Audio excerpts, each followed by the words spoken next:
오늘 우리가 나눌 말씀은 열왕기하 4장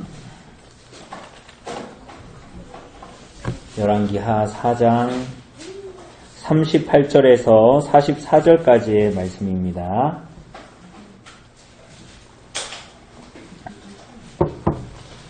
제가 가진 성경으로 구약성경 567쪽에 있는 열왕기하 4장 38절부터 44절까지 우리 한번 천천히 같이 읽어보도록 하겠습니다. 시작.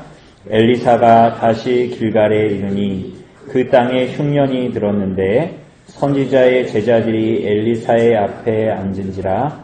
엘리사가 자기 사환에게 이르되 큰 솥을 걸고 선지자의 제자들을 위하여 국을 끓이라 하매 한 사람이 채소를 캐러 들에 나가 들포도 덩굴을 만나 그것에서 들호박을 따서 옷자락에 채워가지고 돌아와 썰어 국 끓이는 솥에 넣되 그들은 무엇인지 알지 못한지라.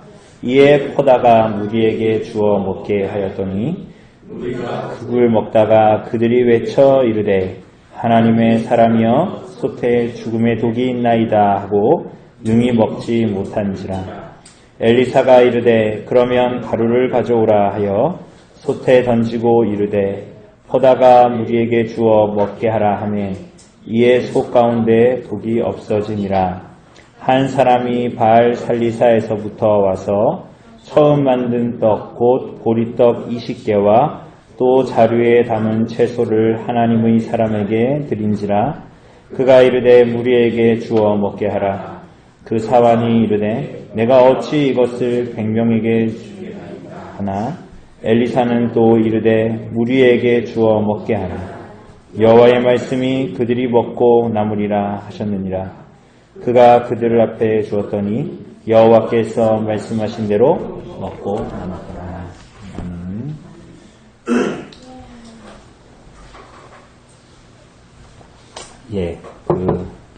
우리는 오늘은 사실은 더 길게 사실은 오늘 5장까지도 다 다루려고 했는데요. 너무 이제 길게 돼서 오늘 우리가 38절부터 44절까지 두 이정만 좀 다루도록 하겠습니다. 그래서 지금까지 수요 모임보다 훨씬 짧게 끝날 수도 있습니다. 하여튼 이 두 이적을 우리가 오늘 좀 같이 봤으면 좋겠습니다.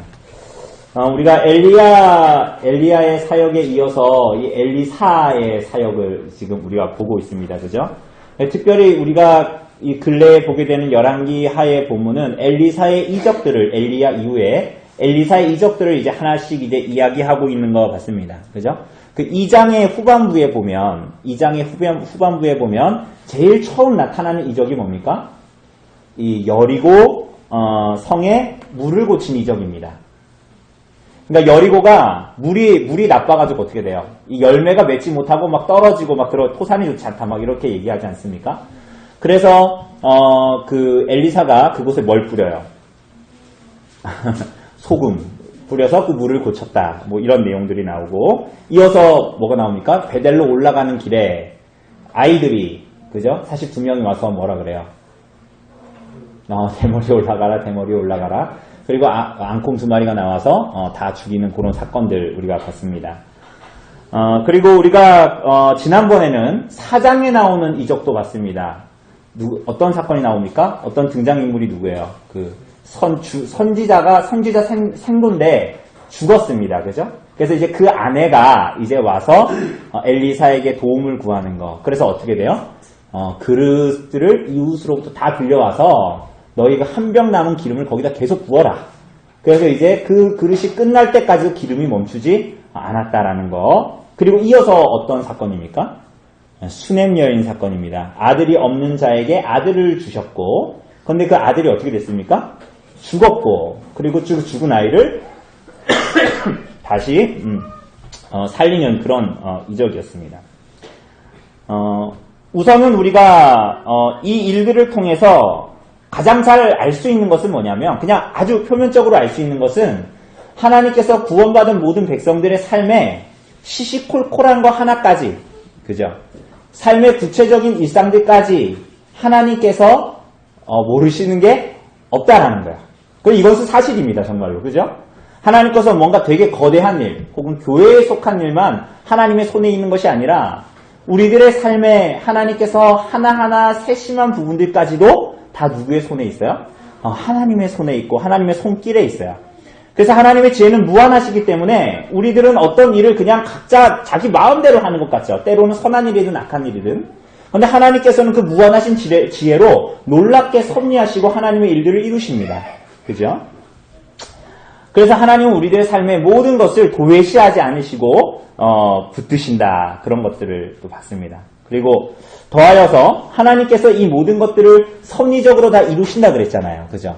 섭리적으로 이루시는데 하나님께서 이 세상에서 굉장히 역설적으로 일하신다는 거야.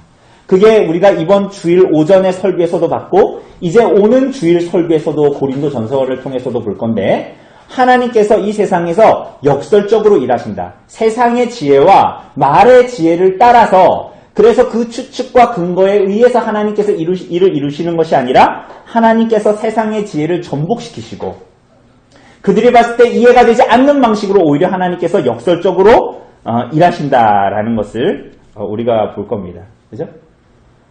어떻게 그렇게 일하십니까? 그러니까 우리가 믿는 하나님께서 보내신 아들 예수 그리스도께서 이 땅에 오셔서 뭐 하셨어요?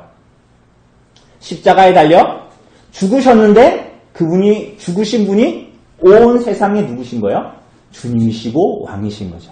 그분은 십자가에서 죽으셨는데 역설적으로 우리들에게 승리를 주시고 그분은 죽으셨는데 그분은 영광의 왕이 되십니다. 그러니까 하나님께서는 이런 역설적인 하나님의 역설적인 복음을 이 세상 가운데도 드러내시고 우리들의 삶의 구석구석에서 나타내신다라는 거예요. 뭐 우리가 지금까지 본 엘리사의 이적에도 엘리사의 이적만 봐도 그렇습니다. 저주받은 여리고의 물을 어떻게 하는 거야? 고치고, 그죠? 그리고 42명의 아이들이 있는데 앙콤 2마리에 죽는다?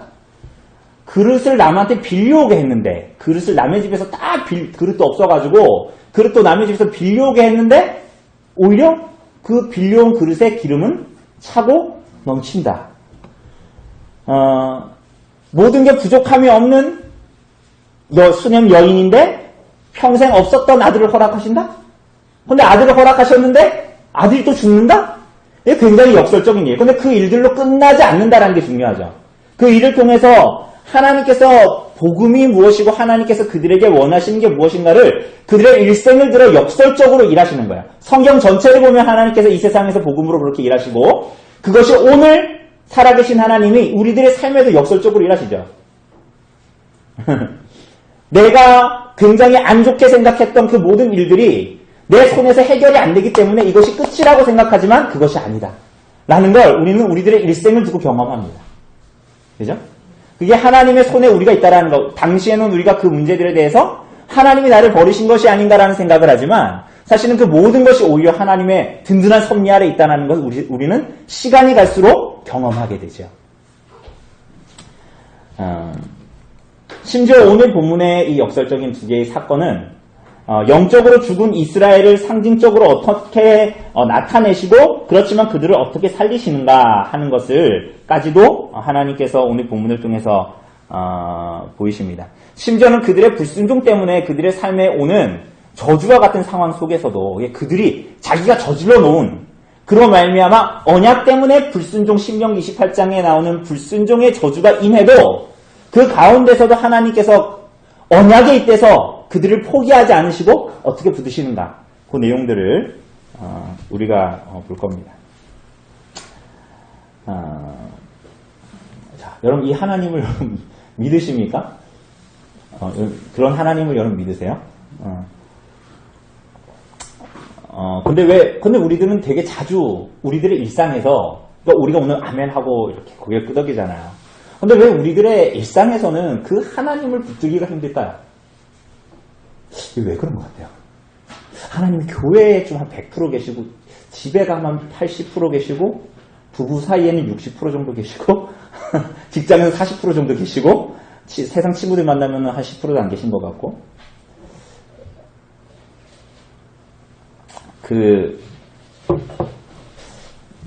우리가 이스라엘의 역사를 통해서도 보게 되는 건 뭐야? 이 사람들은 하나님을 몰랐던 사람들이 아니죠. 그죠? 그러니까 하나님을 아는 사람들이죠. 그죠? 그렇지만 이 사람들이 어떻게 한 거예요? 하나님과 하나님의 성품과 하나님의 사역을 요리문답에 나온 것처럼 막 고백을 해요. 여기 양쪽에 있는 것처럼. 막 고백을 하는데 그 하나님을 믿지를 않는 거예요.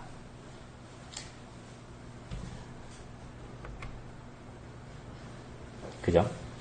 그럼 이 복은 우리가 어떻게 누리게 되는가? 그게 오늘 본문에서도 나타나는 거 보게 됩니다.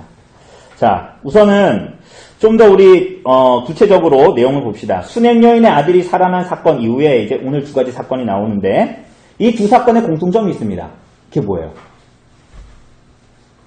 오늘 나눠드린 종이가 없죠? 나눠드린 종이가 없어요, 집사님? 없어요.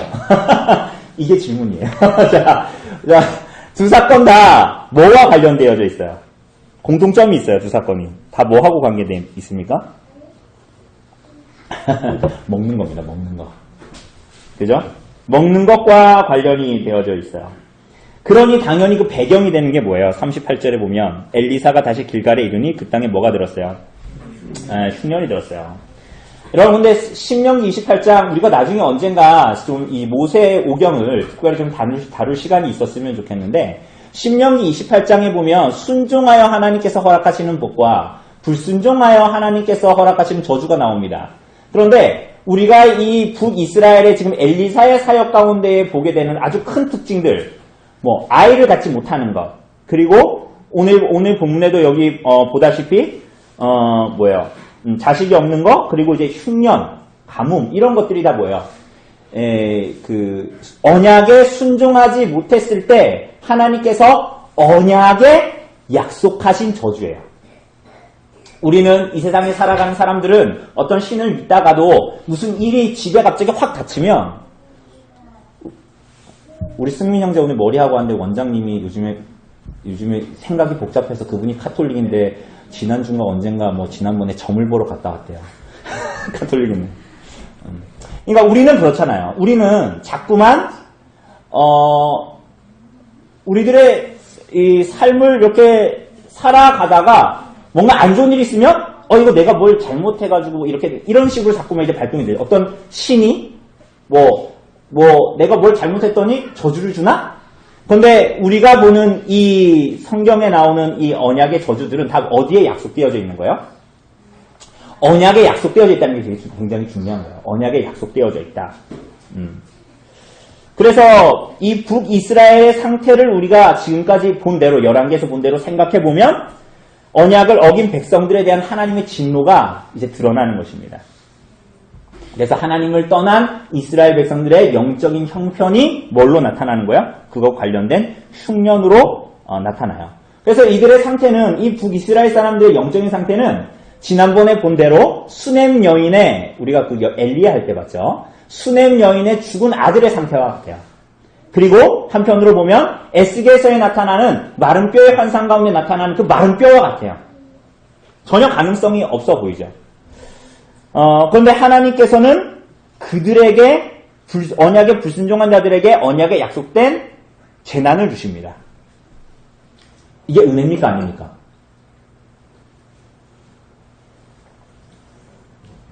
언약에 약속된 재난을 주십니다.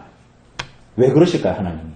야, 니네 말 안 들었지. 그래, 맛을 봐라. 야, 이렇게 해가지고 주시는 거야? 하나님이 언약에 약속된 재난을 주신다는 건 뭐야? 언약으로 돌이키라는 사인입니다.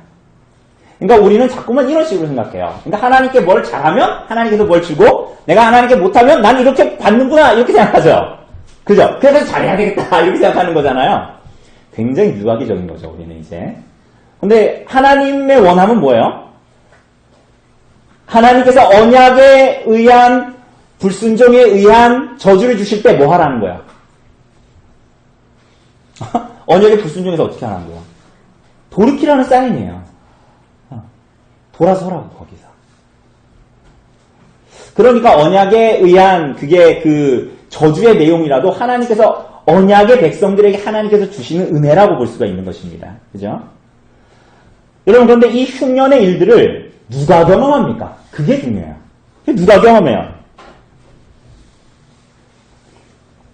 물론 다 경험하겠죠. 근데 오늘 본문에 보면 특별히 누가 경험하고 있어요? 선지자의 제자들이 경험하는 거예요. 이 선지자의 제자들이 뭡니까? 이 어려운 시대에, 이 어려운 이 왕가의 시대, 오므리 왕가의 시대 가운데에서도 어떻게 살려는 거예요? 하나님 말씀 앞에, 오늘 예준이가 굉장히 열심히 듣네요. 오므리의 왕조 앞에 어떻게 살려는 사람들이에요, 이 선지자들이? 굉장히 신실하게 살려고 했던 사람들이죠. 그렇죠? 그런데 왜 이런 어려움이 닥칠까요? 왜 이렇게 하나님 말씀대로 순전하게 살려고 하는 사람들도 언약의 저주를 맛보게 될까요?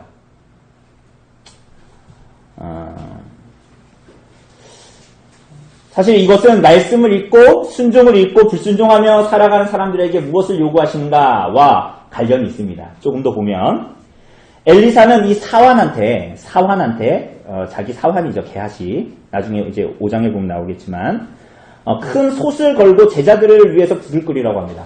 먹을 게 없는데 솥을 냄비도 아니고 뭘 하는 거? 뭘 걸래요? 솥을 걸래요. 솥을 걸고 국을 끓여요. 그럼 뭘 넣어요? 뭘 넣어야 돼요? 뭘 넣어야 돼? 그러니까 이 제자들이 다 밖으로 나간 거예요. 나가서 뭐 했습니까? 뭐 먹을 거 있나 준 거예요. 그런데 여기에 보니까 뭐가 있었대요? 39절에 보면 한 사람이 채소를 캐러 나와가지고 들포도 덩굴을 만나서 거기서 두루박을 따와가지고 가득 담아가지고 막 썰어가지고 넣었대요. 근데 이게 정확하게 뭔지는 몰라요. 정확하게 뭔지 몰라. 어떤 사람은 뭐 야생오이라고 얘기하기도 하고 지금 뭐 소돔의 사과라고 불리는 뭐 이렇게 오렌지 비슷하게 막 이렇게 달리는 색깔이 그런 게 있대요. 근데 그게 이제 못 먹는 거예요. 먹음직스러워 보이는데 못 먹는 거라고 하더라고요. 근데 어쨌거나 그거를 잘라가지고 넣었어요. 그러니까 40절에 보니까 뭐라 그래요? 무리가 이 국을 먹다가 뭐라 그래요? 하나님의 사람이, 여기서 하나님의 사람은 엘리사를 지칭하는 것입니다. 하나님의 사람이요, 솥에 뭐가 있어요? 죽음의 독이 있습니다. 이렇게 얘기하죠. 그러니까 엘리사가 어떻게 합니까? 가루를 가져오라. 이게 이제 원어적으로 보면 밀가루예요, 밀가루. 가루를 가져오라. 그래가지고 어떻게 해요? 솥에 넣으니 독이 없어져서 그들이 다 그거 어떻게 했다? 먹었다. 그러니까 앞으로는 야생 오이를 따서 먹으려면 밀가루를 풀어라. 뭐 이런 공식을 말하는 게 아니라, 여러분, 이 밀가루 자체는 어떤 효능이 있거나, 그런 것이 아니에요. 마치 우리가 앞에서 2장에서 여리고 물이 나빴을 때 엘리사가 뭐를 갖고 오라 그랬어요? 네? 뭘 갖고 오라 그랬어요? 물이 나빠서 열매가 익지 못하고 다 떨어지는 것을 보고 뭐라 그래요? 여리고의 물 근원에 가서 뭘 뿌려요? 소금을 뿌렸죠. 소금이 되게 굉장히 좋은 소금이고 그래서 그런 것이 아니라, 이것은 그야말로 하나님께서 엘리사를 통해서 어떤 일을 이루시는가 하는 이 상징적인 의미가 있는 사건들이라 그렇지 않습니까? 그래서 그 여리고 사건에서도 보면 소금을 물 근원에 뿌리고 나서 어떤 일이 벌어져요? 뭐라고 얘기해요? 명시적으로 말해요. 뭐라면 다시는 죽음이나 열매 맺지 못함이 없을 것이다. 뭐라고요? 다시는 죽음이나 열매 맺지 못함이 없을 것이다 입니다.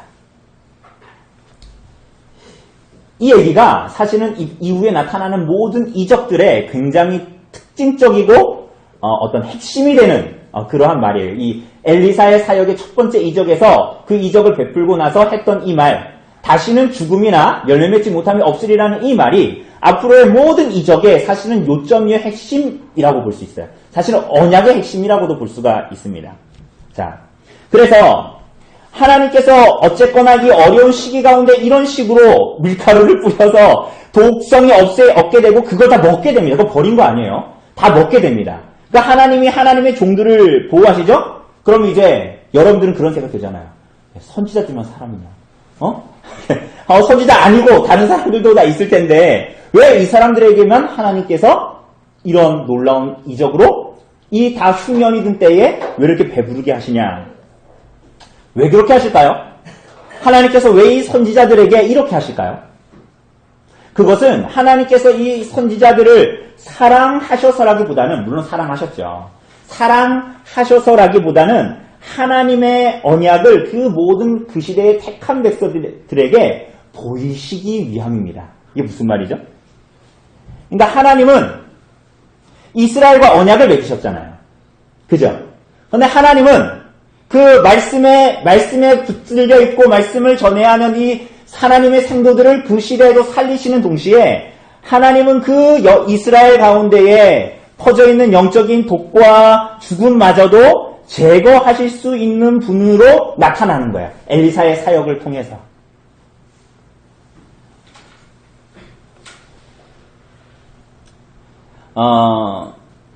여리고에서 얻은 소금, 길갈에서 얻은 밀가루, 그 자체가 어떤 효능이 있어서가 아니라 그것들이 모두 하나님의 손에서부터 그 백성들에게 주어진 보호와 돌보심 때문이다 라는 것을 말씀하시는 것입니다.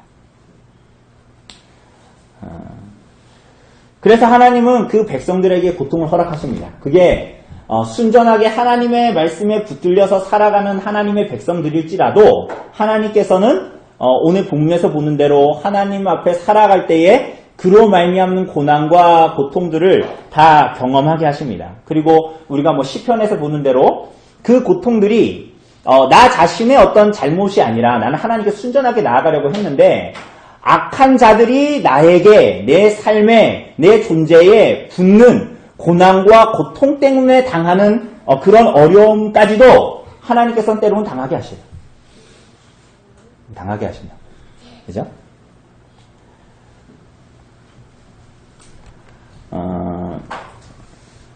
심지어는 그게 오늘 우리들이 사는 시대에서도 사실은 마찬가지입니다. 어떤 면에서는 제도적인 모순들마저도 허락되어서 하나님이 우리들이 그 안에서 여전히 살고 벗어나지 않게 하기도 하십니다.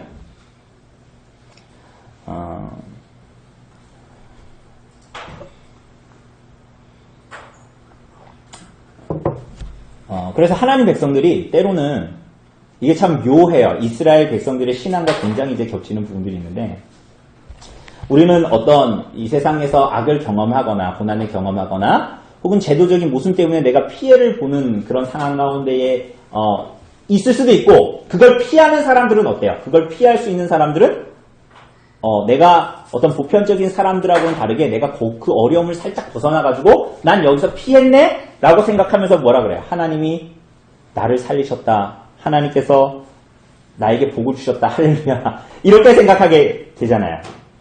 그죠? 그리고 그게 복받았다라고 생각하고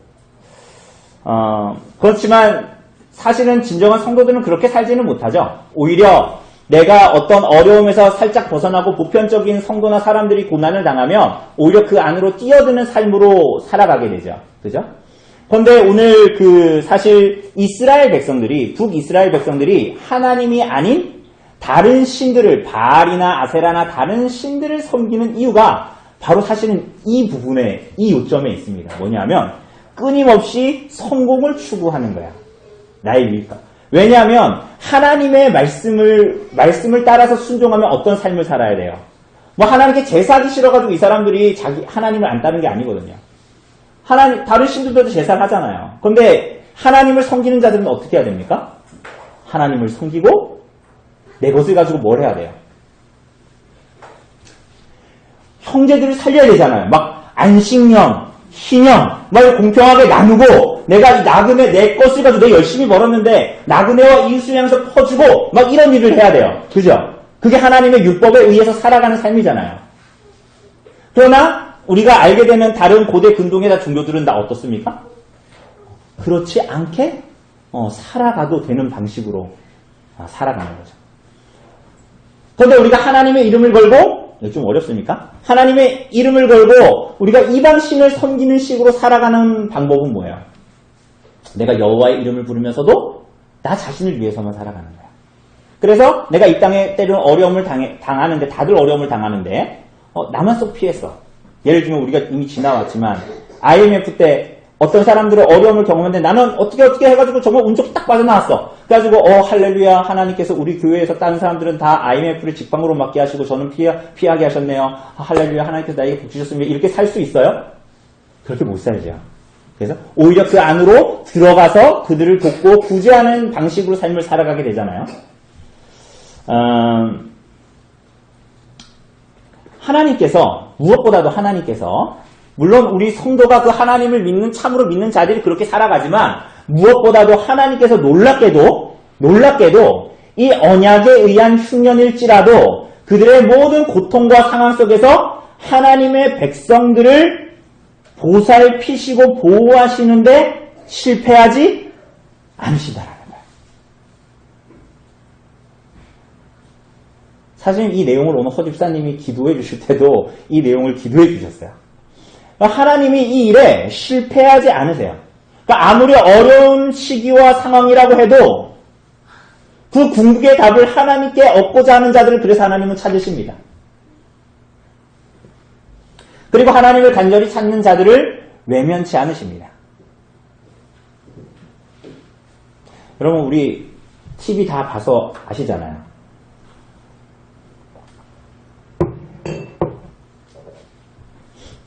왜 우리 뉴스 가끔 보면 막 우리 위에 막 앞에 세대들이 우리나라에 다시는 없는 이 386 세대가 엄청난 부동산과 이 모든 것들을 다 가지고 있고 그래서 그런 집안에 태어나지 않는 모든 그 이후의 세대들은 그것을 아무리 가지려고 해도 가질 수가 없고 그런 시대 가운데 살아가는데 386 세대 제가 지금 세대 간의 갈등을 조장시키려는 건 아니고요.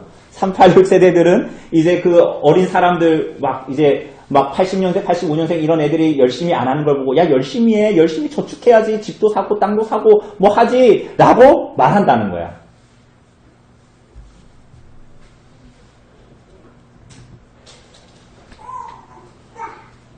어떻게 생각하십니까? 이런 거에 대해서. 여러분 때로는 오늘 아무리 어려운 가운데에 하나님이 지키시고 보호하신다. 라는 말은 어떻게 보면 오늘 제 나이 때 혹은 이 세계를 살아가는 보편적인 사람들은 말도 안 되는 얘기라고. 저 꼰대가 현실을 모르고 얘기하는 거라고 생각할 거야. 정말로 그렇거든요. 여러분 옛날에는 저축을 하면은 20%, 10% 이자가 붙었다면서요. 그런 시대가 있었다면서요. 은행에 돈만 넣어놓으면 이자가 붙는 시대. 지금은 어때요? 그러니까 지금은 돈을 벌어도 돈을 못 버는 거야. 그래서 집 사기를 포기하고 텐트 치고 캠핑 가는 걸 즐기고 밥은 5,000원짜리 먹어도 커피는 10,000원짜리 먹는 거야. 그 세대를 이해해 주셔야 돼요. 여러분 그러니까 그럼에도 불구하고 하나님께서는 모든 세대에게 그러니까 오늘 저와 같은 세대에게도 마찬가지죠. 하나님은 아무리 어려운 시기고 상황이라 해도 궁극의 답을 하나님께 얻고자 하는 자들을 여전히 찾으십니다. 그래서 하나님은 고통의 순간에 고난의 현장에서 우리들이 하나님을 찾기를 원하시죠.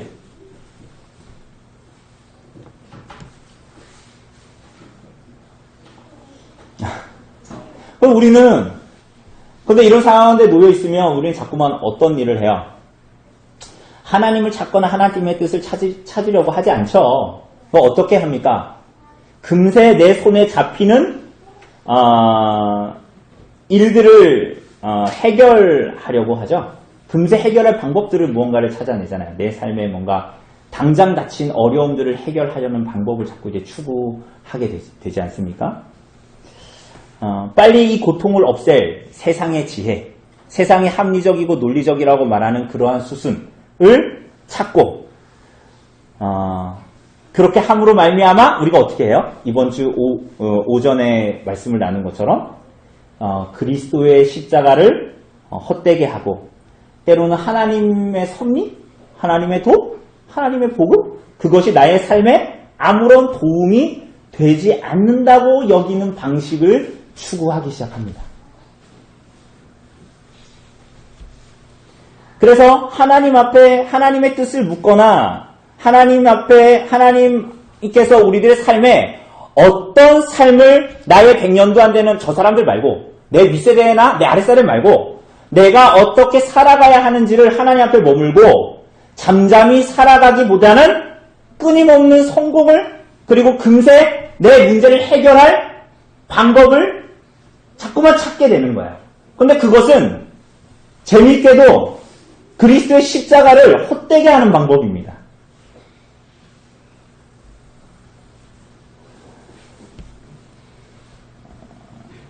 그래서 우리들의 마음이 하나님을 향해서 가난하지 않고 오히려 부유해지고 무언가를 성취하려는 방식으로 삶을 살아갑니다.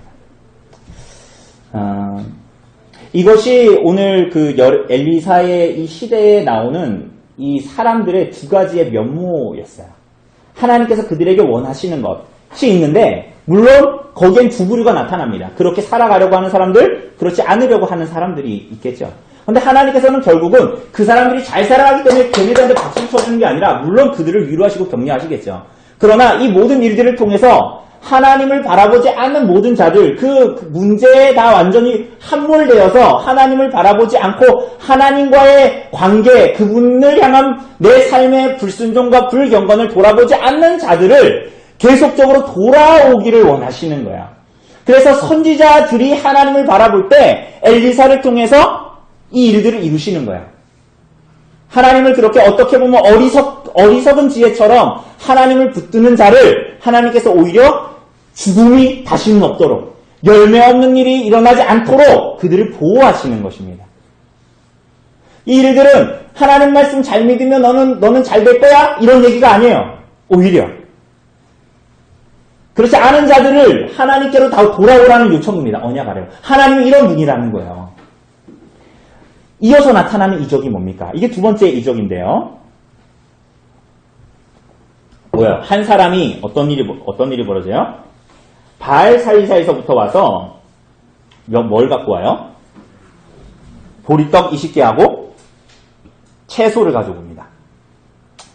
여러분, 근데 여기서 이 보리떡이 이 떡이 어떤 떡이라고 그럽니까? 살리사에서부터 바알 살리사에서부터 와서 처음 만든 떡입니다. 처음 만든 떡. 여러분, 처음 만든 떡은 누구에게 드려야 할까요? 처음 만든 떡은 누가 먹게요? 예? 하나님 못 드시잖아요. 옛날에 우리 성도님 중에 한 분이 저한테 그런 얘기 했었는데, 참, 이렇게 많은 은혜를 받았는데, 우리 성도들한테만이 아니라 하나님께도 좀 맛있는 거 사드리고 싶은데 되게 진지하게 저한테 말씀하셨거든요. 근데 하나님이 처음 만든 떡을 드실 분이 아니잖아요. 그러니까 이걸 누가 먹어요? 이게 이제 신명기나 이런 데 보면 이 처음 만든 떡은 모두 다 제사장에게로 가는 떡입니다. 제사장. 그런데 이 사람이 어떻게 돼요? 이 떡을 누구에게 가져와요? 이 떡을 누구에게 가져와요? 그러니까 하나님의 사람한테 가지고 오는 거예요. 엘리사한테 가지고 오는 거예요. 왜 가져왔을까요? 이 사람 왜 가져왔을까요? 이 율법을 잘 몰라서? 이 시대가 어떤 시대입니까? 배교의 시대, 북이스라엘의 아합 왕가의 시대, 단과 베델의 제단을 성소를 만들고 금송아지를 두고 하나님이라고 부르는 시대. 그죠? 제사장은 자기 마음대로 원하는 사람이면 누구나 자원하여 할 수 있는 시대잖아요. 어떤 시대입니까? 하나님을 향해서 불경건하고 타락한 시대예요. 그런데 이 사람이 처음 처음 만든 떡을 드리는데 그 불의한 자들에게 가져다 주기 싫은 거예요. 그러니까 이 사람이 누구에게 가지고 온 거예요? 엘리사는 선지자들에게 가지고 온 거예요. 그러니까 이 시대에도 우리가 이 한 사람이라고 나타났지만 이 가운데에도 언제나 남은 자, 불의하고 배교의 시대, 어두운 시대에도 하나님의 남은 자가, 경건한 남은 자가 있다라는 거죠. 아주 잠깐 나타나지만 이 사람이 그러면 여러분 이렇게 생각하시잖아요. 어차피 불의한 시대니까 제사장 안 주고 그 떡 누가 먹어요? 그냥 나하고 내 식구들 먹으면 되잖아요. 그렇게 된단 말이에요. 근데 이 사람이 어떻게 한 거예요? 하나님의 사람에게 드린 거예요. 엘리사에게 드린 거예요. 헌신한 거죠. 그러니까 엘리사가 이것들을 가지고 뭐라 그래요? 누구에게 주어라? 누구에게 주래요? 여기 보니까 42절 끝에 보면 그가 이르되 무리에게 주어 먹게 하라. 이 무리 누구예요? 선지자 생도들이에요. 제자들. 그런데 여러분 보리떡 20개 막 채소 이러니까 되게 많아 보이잖아요. 사람들에 따라서 의견이 다르지만 요게 많아봤자 두세 사람 먹을 정도라는 거예요. 요게. 그런데 이걸 가지고 무리에게 주어라 하는데 무리가 몇 명이에요? 그 다음에 보니까 무리가 100명이에요. 그러니까 사환이 이렇게 말하는 거예요. 아니 내가 어떻게 이곳을 100명에게 줄 수 있습니까? 뭐 이런 얘기예요. 이거 어떻게 100명이 먹습니까? 가능해요? 불가능해요? 불가능하죠? 이쯤 되면 우리 성도님들은 무슨 사건이 생각이 나요? 그렇죠. 오병이어 사건. 사복음서에 동일하게 나타나는 오병이어 사건. 여러분 사완의 말이 틀리지가 않아요. 사복음서에 오병이어 사건 다 나왔지만 특별히 요한복음 6장에 보면 예수님의 제자 빌립이 뭐라 그러냐면 각 사람에게 거둘지라도 200데나리온의 떡이 부족합니다. 이렇게 얘기했습니다. 그리고 베드로 형제 안드레는 한 아이에게 물고기 몇 마리예요? 보리떡 5개와 물고기 2마리가 있지만은 우리가 알다시피 이 10,000명이 넘는 사람들한테 이게 대체 한 아이의 도시락인데 이게 뭐 얼마나 되겠습니까? 라고 말하잖아요. 예수님의 제자들의 말이 현실적입니까? 비현실적입니까? 현실적이에요. 그리고 오늘 엘리사의 사환인 게하시의 말도 매우 현실적인 말이에요. 그죠? 그래서 사환은 사리에 맞는 말로 엘리사의 명령에 이의를 제기합니다. 이의를 제기해요. 그게 말이 되냐는 거예요. 말이 됩니까? 그렇게 살아가는 게? 말이 됩니까? 이거 가지고 100명 주는 게? 이러는 겁니다. 그런데 이것은 이 시대를 살았던 이스라엘 백성들의 믿음 없음의 전형이에요. 지금 엘리사가 하는 말이 하나님께서 이들에게 나눠주라 하신다라는 거예요. 그런데 이 엘리사의 사환인 게하시는 많은 기적들을 보았으면서도 우리가 다음 주 5장에도 볼 거예요. 너무나 놀라운 하나님의 일들, 게하시를 통해서 하나님이 하시는 일들을 보면서도 믿음으로 하나님을 보기보다는 뭐를 선택하는 거예요? 내 손에 잡히는 것과 눈에 보이는 것. 하나님을 사랑하고 하나님의 말씀에 순종하여 살아가기보다는 하나님의 이름을 붙인 다른 신을 섬기면서 나를 위해서 살아가는 것.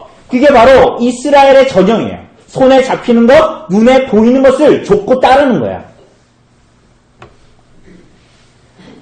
오늘 우리들이 살 때도 어때요? 눈에 보이는 것과 손에 잡히는 것에 만족하지요. 할 때가 많지요. 다르게 얘기해 볼까요? 만약에 우리의 손에 잡히는 것과 우리의 눈에 만족하는 것이 있으면 사실은 더 이상 하나님의 어떠함을 구하지 않을 때도 많습니다. 물론 여기가 우리가 싸워야 되는 지점이죠. 우리들의 믿음의 싸움을 싸워야 되는 지점인데 그럴 때가 많다라는 거예요.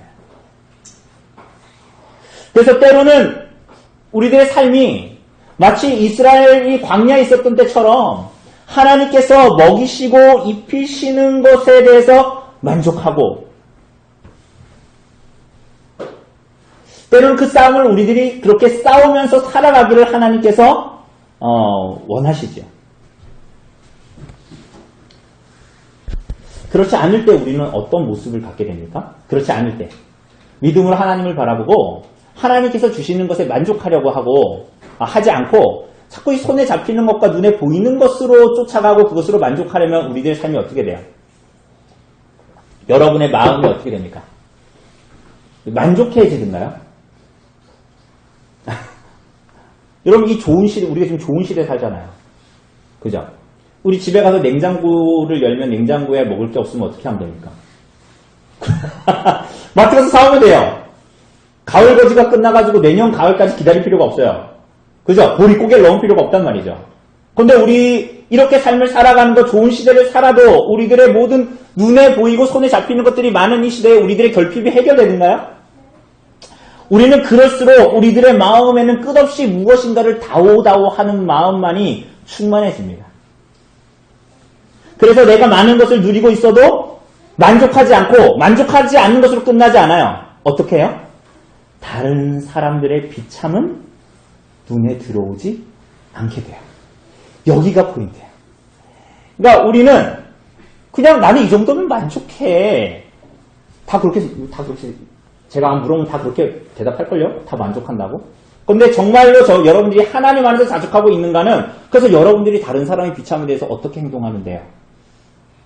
여기에 우리들의 실체가 있는 것입니다. 그 눈에 보이는 것에만 집중하면 눈에 보이는 것을 가지려고만 합니다. 그래서 때로는 현실 자체에 함몰돼서 어쩔 수 없다. 이렇게 얘기도 하고요.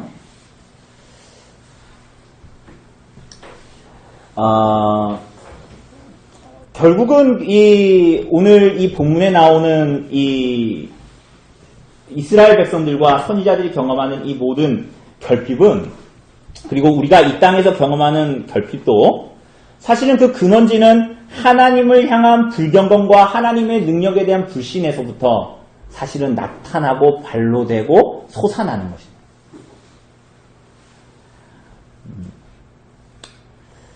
이것을 알지 못하면 조금 전에도 얘기했다시피 우리는 자꾸만 어디에 매달리는 거예요?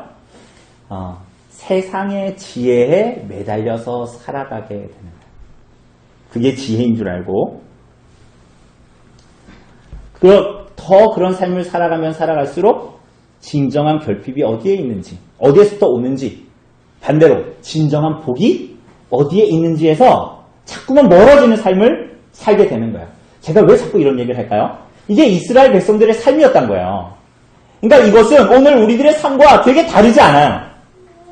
그러니까 이런 모습은 이게 북이스라엘 보면서 저 나쁜 놈들 하면서 우린 나쁜 놈들의 그는 오늘도 수요일날 읽을 거야. 그게 아니에요.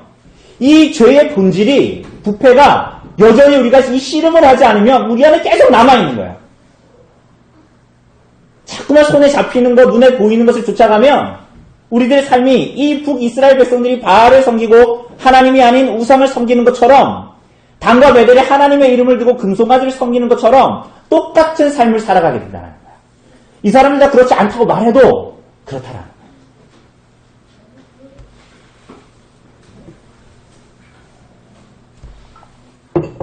그럼 어떻습니까?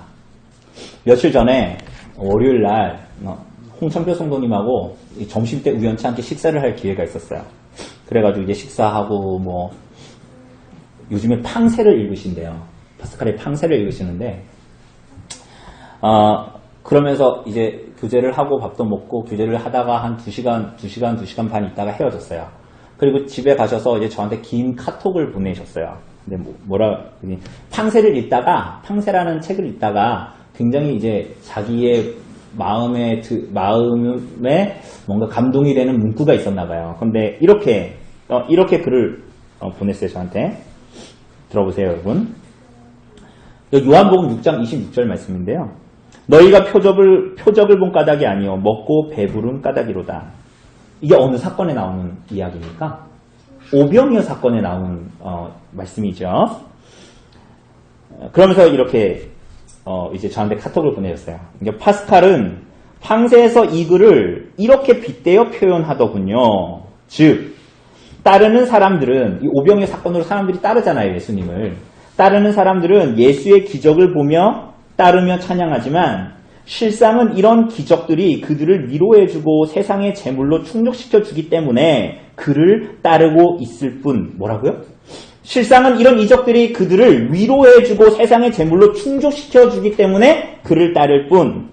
이런 기회들이 자신의 편의에 어긋나는 경우에 이 하나님께서 주시는 이런 것들이, 이런 기회들이 자기 편의에 만약 이게 어긋맞아 경우엔 오히려 그의 기적들, 예수의 기적들을 헛되게 한다는 사실이라고 하더군요.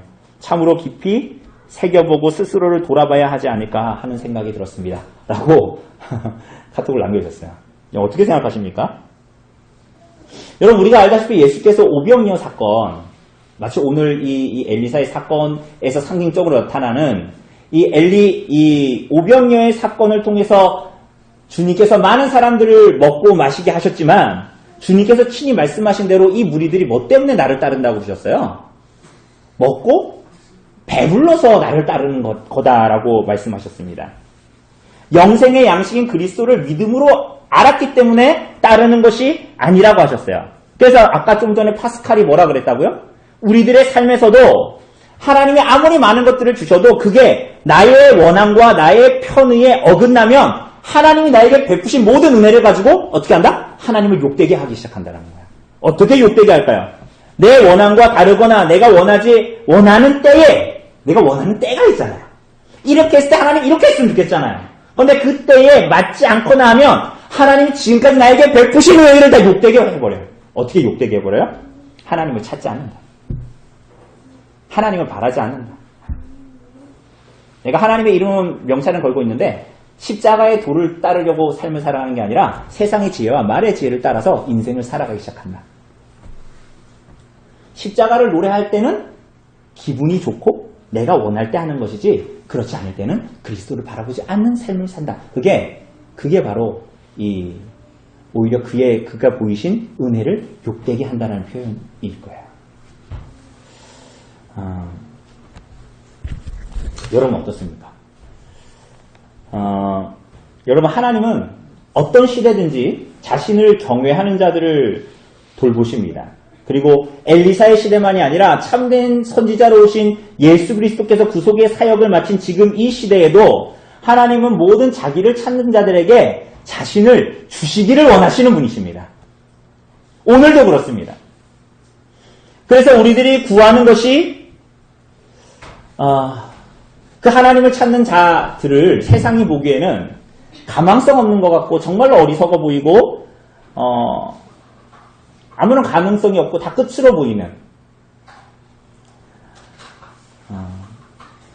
때로 우리가 보기에도 그래서 때로 우리들의 눈에 보기에도 하나님이 없는 것 같고 이 세상이 사탄이 원하는 대로만 그런 방향성대로만 흘러가는 것 같을 때도 있죠. 그러나 우리들이 초두에 본 대로 하나님 나라는 역설적입니다. 그렇죠? 그분께서 우리에게 이루신 행하신 구원도 역설적입니다. 가난한 자가 부함을 맛보고 짧은 인생이 영원을 담지하고 십자가에 달리신 분이 영원한 왕이시고 십자가에 죽으신 그리스도가 우리들에게 실패가 아니라 영원한 승리를 주시고 그러한 자들이 이 땅을 살아갈 때 어떻게 살아가요? 밀가루를 넣은 들호박죽을 먹고도 살고 들호박죽인데 그거 먹으면 죽는 건데 하나님께서 그들에게 역사하시기 때문에 그들이 그걸 먹어도 죽지 않는 거야. 보리떡 20개하고 채소가 있는데 그건 누가 봐도 2명이 먹으면 끝날 양인데 그걸로 100명이 먹는 거야.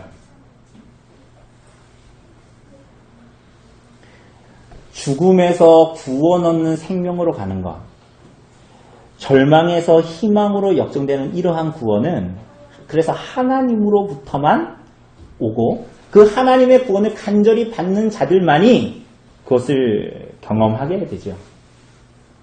뿐만이 아니라 이것은 하나님의 언약에 잇대어 있기 때문에 하나님의 징계와 심판 가운데에 있을지라도 하나님의 구원이 그들에게 여전히 허락되어진다라는 것입니다.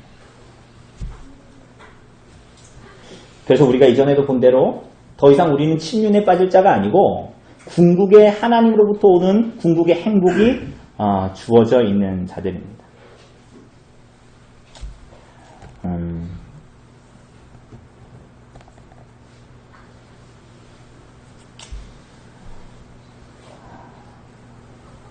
그래서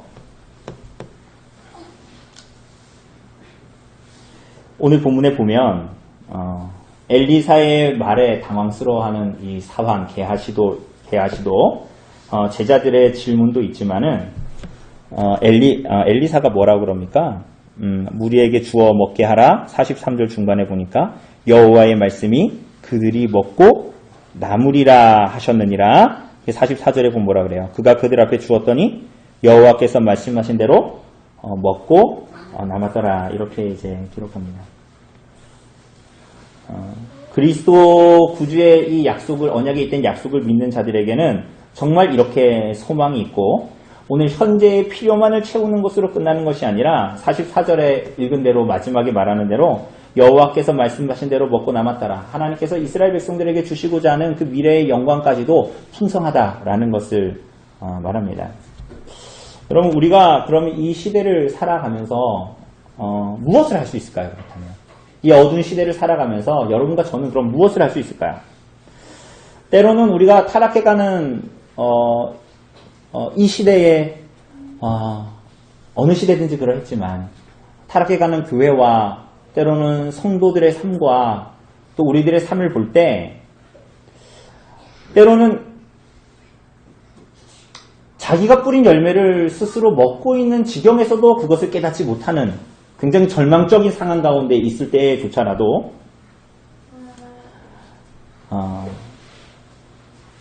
우리가 하나님께서 그리스도로 말미암는 그 언약에 계속적으로 붙들려 있어야 되는 거예요. 엘리사의 이 두 번째 사건이 말해주는 것처럼, 오병이어의 사건이 말해주는 것처럼 그리스도께서 자신을 주신, 하나님께서 그리스도를 주셔서 맺으신 그 은혜의 언약에 우리가 그 빚짐에 붙들려 있어야 한다는 거예요.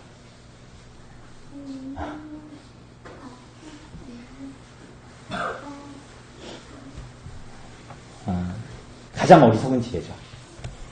십자가의 지혜가 세상에 보기에 그래서 가장 어리석은 지혜인 거예요. 그죠? 어떻게? 그 간편한 단과 베델에서 하나님의 이름을 부르는 것을 거부하고, 우리들의 삶의 현실에 가장 근접하고 현실적인 바알의 성수에서 제사하는 것을 다른 사람들은 다 해도 포기하고 거부하고, 그것이 오늘 하나님께서 여러분과 저에게 여전히 원하시는 것이 되겠죠. 녹록합니까 그게? 녹록합니까?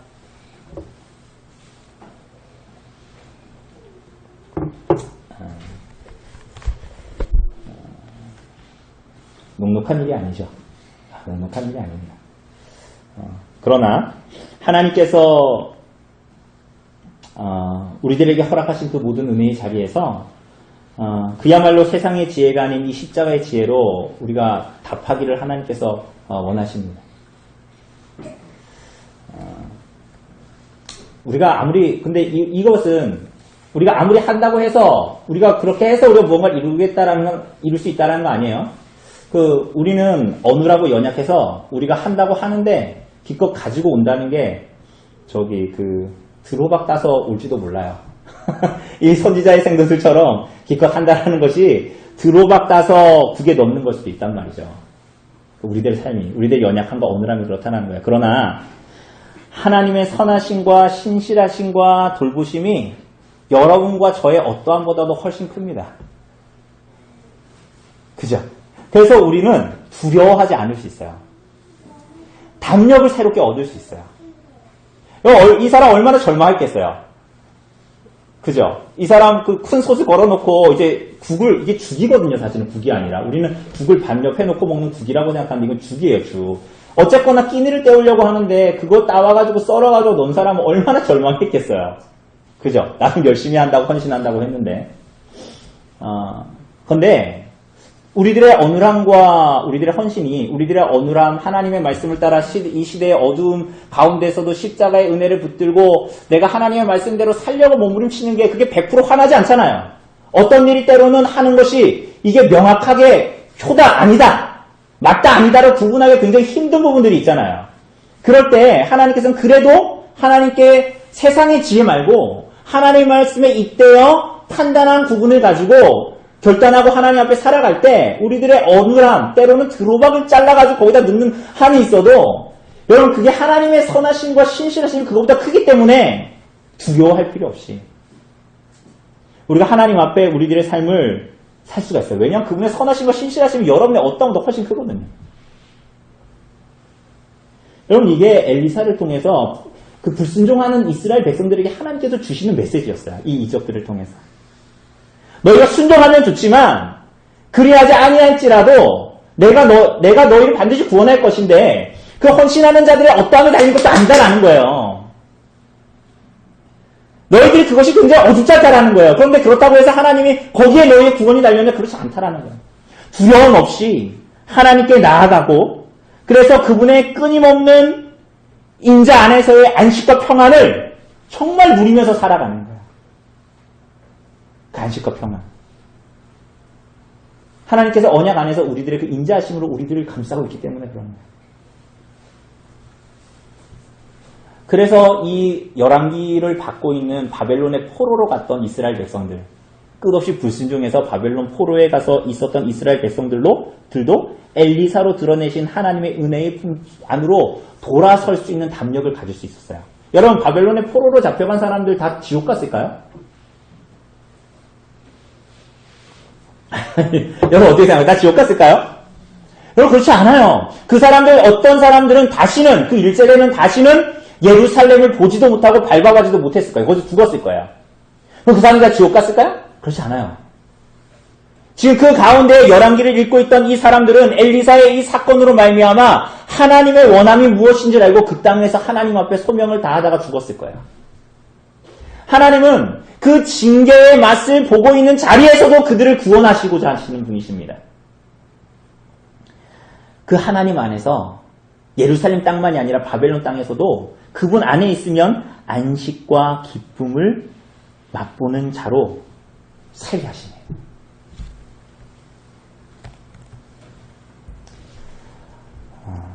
여러분, 이게 성도의 삶이고 하나님께서 우리들에게 정말 주시고자 하는 평안과 안식이고, 드로방 넣은 죽 먹으면 죽는다. 도시락 그거 2인용짜리인데 100명이 어떻게 먹냐, 그건 말도 안 된다 라고 겁박하고 협박하는 세상 앞에 죽지 않고 부족함 없이 살아가는 유일한 방법이에요.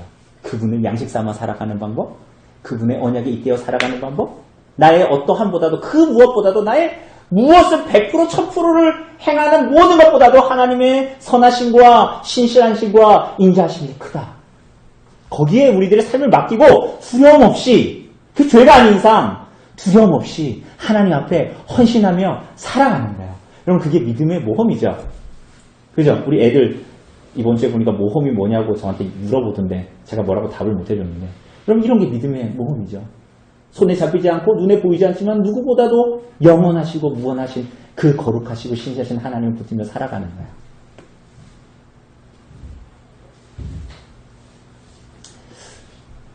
그러한 삶을 살도록 우리들이 부르고 계십니다. 그리고 이러한 삶으로, 원래 이스라엘 백성들은 그런 삶을 살도록 부름받은 사람들이잖아요. 그러한 삶으로 이스라엘 백성들을 바벨론 포로에 있는 자들에게 열왕기로 다시 한번 기회를 허락하시는 은혜의 하나님이 오늘 본문에 나타나고 있습니다. 우리가 이 말씀을 좀 기억하고, 우리가 좀 말씀에 붙들려서, 그분의 언약에 붙들려서, 그분의 크심에 붙들려서 좀 이 땅을 살아가는 우리 하나님 백성들 되시기를 바랍니다. 우리 이 시간 좀